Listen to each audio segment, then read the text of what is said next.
Oh yeah, you read that title right. Get your It Came From Craigslist bats out and let's get ready to dunk on some crusty motorcycles. For today, I have dug up the most wretched and horrible motorcycles you can purchase right now in Austin, Texas with human currency. That is, of course, if you're willing to take a gamble on some flaming hunk of garbage that'll probably fall apart on the ride back home. We're doing things a little bit different today because we like to shake things up here at Yammie Noob to keep you on your toes, and instead, we're doing it live. I'm doing it list style. That means we're actually going to be ranking these bikes from 7 being the least bad motorcycle to 1 being someone awful, wretched death trap, or maybe a stretch mobility scooter, or even a Gixxer's.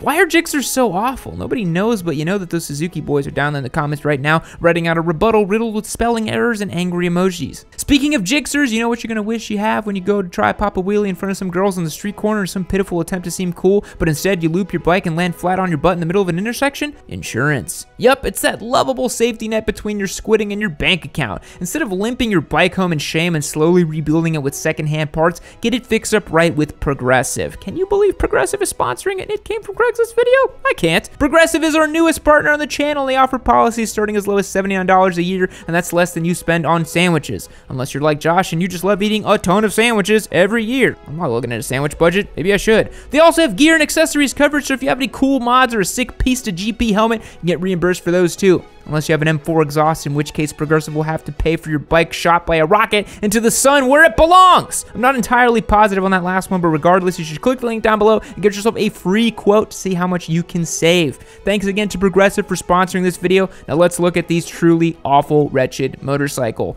Starting us off at number 7 is a brand spanking new CBR 1000 RR RSP going for $35,900. But yam! This bike's not wretched. I have sexy dreams about this bike and a bunch of models all the time. Yeah, it might not be a hunk of junk, but this bike is literally never, ever going to sell. This is your classic case of someone with more money than sense who thinks they're gonna pick up a sport bike for the weekend, and then they went with the biggest and best thing they can get a loan for. But as it turns out, riding a dirt bike as a kid was not enough to prepare him for the butt-puckering top speed of this race bike with lights. Wanna know how I know? He's only put 400 miles on the bike. That's code for, Mom, come pick me up, I'm scared. It's basically just an RC 213 VS, but with the license plate bracket. Looking at the ad, we can see that this guy has basically just copy and pasted the words out of the brochure, even down to the restricted logo next to Honda. For some reason, he thinks that putting a full Acura system on the bike suddenly adds $7,400 to the price tag. Let me learn you baby squid something really fast. No matter how much money you spend on your bike, no matter what kind of parts you put on it, they never, ever, ever add value. Nobody cares that you spent over $4 grand in fees and even more in an exhaust. But you want to know why the price is higher? Because he needs to get himself out from under a loan quick, fast, and in a hurry. I also love how he's got a get ready to find out why world champions like Marc Marquez ride red and why you should too twice in this description, like buying the bike is suddenly going to convert you into a GP star. I'm going to give this one an 8 out of 10 for being comedically overpriced and move on. Number 6, we're heading into the depths of Facebook Marketplace, and we've got a 2004 Gixxer 750 in the super special limited Hook'em Horns edition. God, why did someone think that making a custom painted Longhorns motorcycle was a good idea? All you managed to do was take a perfectly well-to-do motorcycle that wants to pop massive nooners on the highway, or better yet, live life as an absolute track weapon and turn it into atrocity against God. Also, no one on this giant mud ball in space is going to spend $5,000 on this motorcycle, and if someone does, they need to put under a 72-hour involuntary hold because they're a threat to themselves and others. But okay, let's take a step back here and look at the positives on this bike. You've got yourself a screaming cow face on the side of the gas tank, so that's cool. You've got Longhorn logos in the mirrors, also a check. The front suspension looks like it's been dropped to about 4 inches down in the forks for those fat highway pulls. I also like how this owner's taken the time to paint the subframe, pegs, triple tree mirror mounts, rims, and passenger foot pegs orange. You know, as far as commitment to the bit goes, I'm going to give this a 10 out of 10, but I'm still left wondering why you did this. In the ad, he says that the paint cost $3,300, but again, mods don't add value, especially ones as tasteless as this. You're basically only able to sell this bike to people who occupy the middle of the Venn diagram between motorcyclists and Longhorn fans, which honestly is probably just this guy. You'd have to pay me $3,300 to take this bike off your hands. The only other person I could see taking this bike is someone who's trying to turn it into a track bike, but even then you'd need to un-Gixxerify it. I'm going to give this a solid 4 out of 10 and keep it moving.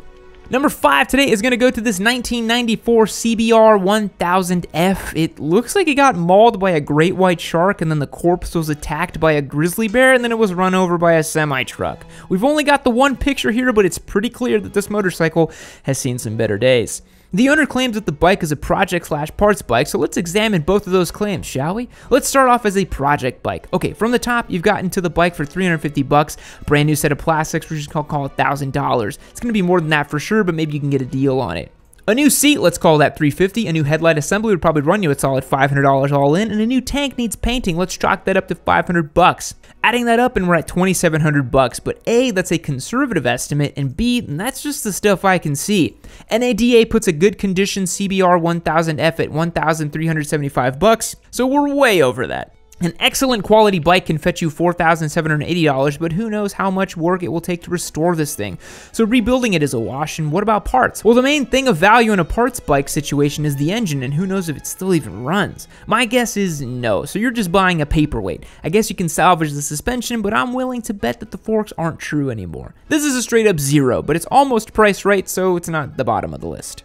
Let's take a look at an actual project motorcycle, this 1985 Honda Magna V65. For those of you who don't know, this was a V4 cruiser that Honda made back before they turned their cool biker gear in for pocket protectors and became the nerdy, boring Honda we know today. The ad claims that the bike was involved in a minor accident, but looking over the damage, it looks like the tacky saddlebags on the right side and the handlebar took the majority of the damage. The forks look okay, the tank only has a little bit of dent in it, and aside from some rust on the bike having sat, it's in pretty good shape. If you're thinking about putting together some sort of old school cruiser build, and this is what you should be looking for. There's a lot of potential in this bike. It's also nice that it's pretty cheap. The main thing you need to consider is whether it still runs right, which the owner claims it does, but you'll need to double check that when you go and pick it up. The main thing holding this bike back is that it's a Magna, and while you can get your hands on replacement parts, they're starting to run out. They're a cold classic motorcycle, so restoring it might be a little bit more expensive than you bargained for. Number 3 goes to yet another molested sport bike, but this time someone decided to take a 2003 ZX6R and turn it into a complete hooligan machine. This ad claims that the bike has a -1+7 sprocket setup, which is very spicy. That might explain why the engine exploded and need to be replaced. Right off the bat, that raises some serious red flags. If the bike has a new engine in it, it lived a very long and hard life, not just the engine.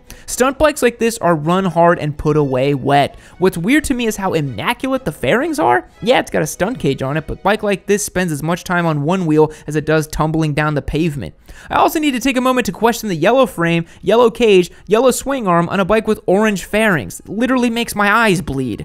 Aside from that, you got the typical stunt boy mods, oil filter relocator so you don't puke oil out the oil filter, handbrake with the 2 calipers on the wheel, stand-up wheelie pegs, and handlebars. If you're a stunter, maybe this bike is worth it, but for $8,000, it's a tough sell. Mostly I see ads like this and I just feel sad. Oh well, 5 out of 10. Number 2 on today's list is going to go to this little stretched and lowered Grom, just in case the Stunter ZX6 was a little too scary and needed a motorcycle that will literally never pick the front wheel up off the ground. The chain looks like it came straight off a mountain bike and it's got about 2 inches worth of slack dialed in, so get ready for all that sweet, sweet throttle lash. Take a look at the rear brake hose, which is strung up tighter than a guitar string because the owner definitely measured the length of his swing arm before he bought that stainless cable. There's no way a Grom boy would just guess how far the master cylinder is from the caliper, right? The owner's clearly a complete squid and popped the muffler off so he can sing the song of his people and somehow managed to make the Grom slower at the same time. What's more impressive is that he's managed to rack up over 3,600 miles on it. That's a lot for a Grom, but it's even more for one with a wheelbase as long as a Dyna. I like how he's replaced the handlebars with clip-on so he can achieve max aero while he's doing top speed runs, and replaced the headlight with some $50 Chinese special headlight from Amazon. This thing is truly a wretched Grom, and I'm gonna give it a 3 out of 10. Number 1 goes to the second Facebook Marketplace ad, and wouldn't you know it, it's another Gixxer. But this one is a special limited off-road edition. It is so special, in fact, that I didn't even know it existed, and neither apparently does Suzuki, because I searched far and wide looking for this mythical machine and couldn't find it. But let's go on this journey of discovery together, shall we? Starting with the first picture, we see a motorcycle with a 2118 wheel setup, no lights, and some solid ground clearance, so we're looking at a dirt bike. But the question is, which one? Careful examination of the frame reveals a more modern frame than what you see on the DRZ and a Kickstarter. Assuming that this is in fact the Suzuki, I'm gonna guess that we're looking at an RMZ 250.